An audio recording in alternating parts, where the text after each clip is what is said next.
That patient service revenue lift is driven by the improvements in our revenue cycle, largely.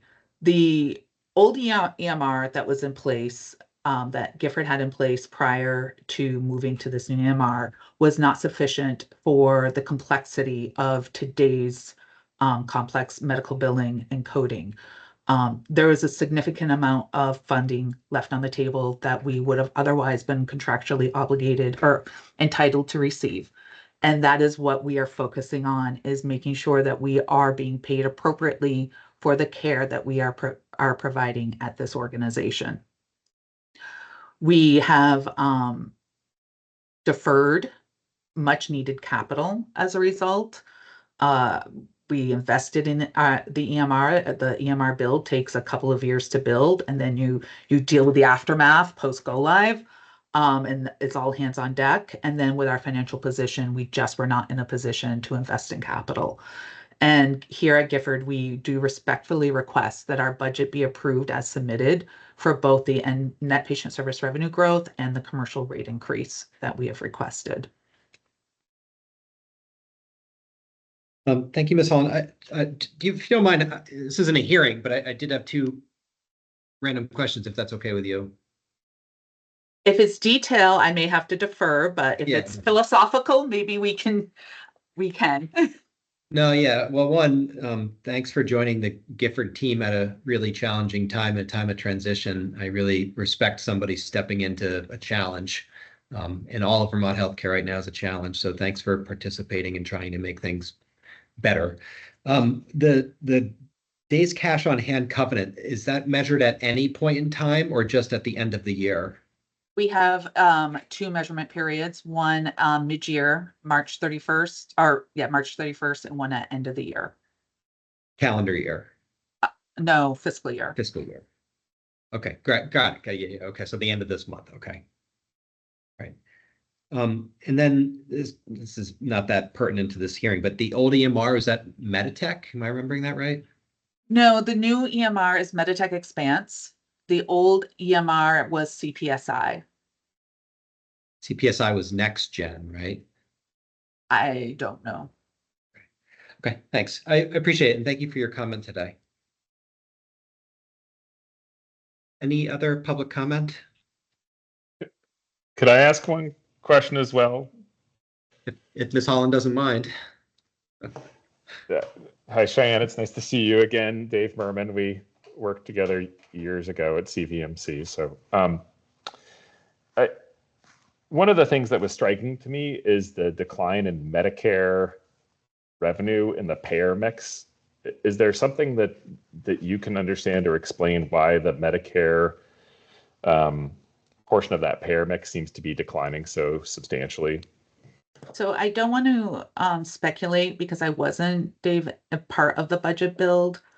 One thing I can say that we are diving into is that with the new EMR, we took the opportunity to classify things differently and break things out. So it could be a classification issue, but I don't want to speculate at this point. But that is something that if there is a request, we can dive into it for you. Great, thanks. And welcome. Ms. Markowski, how are you? Yes, thank you. I'm Jill Markowski. I am the CNO and the VP of nursing here, and I just wanted to just highlight one element that I think is still a huge risk to Gifford as well as many of our organizations, and that remains our labor expense and that lack of a bench in our healthcare workforce.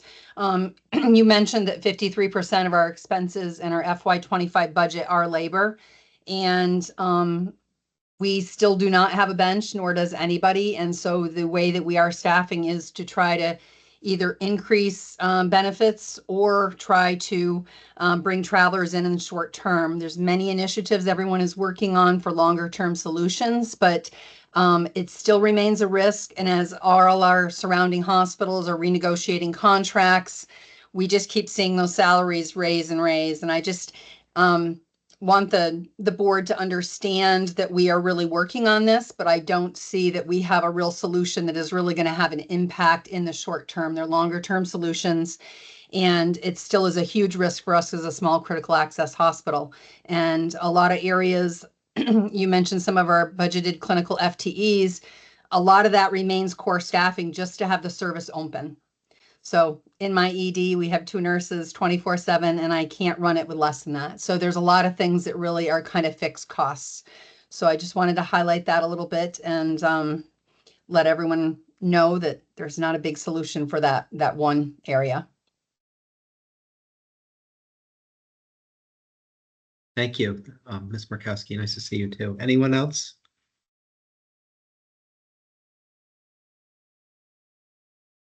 Okay. There's one issue I wanted to flag that we can take up after lunch, but I want to flag it for the board members. Grace Cottage had requested, I think it was a 2.5% rate increase, which was noted in slide 91.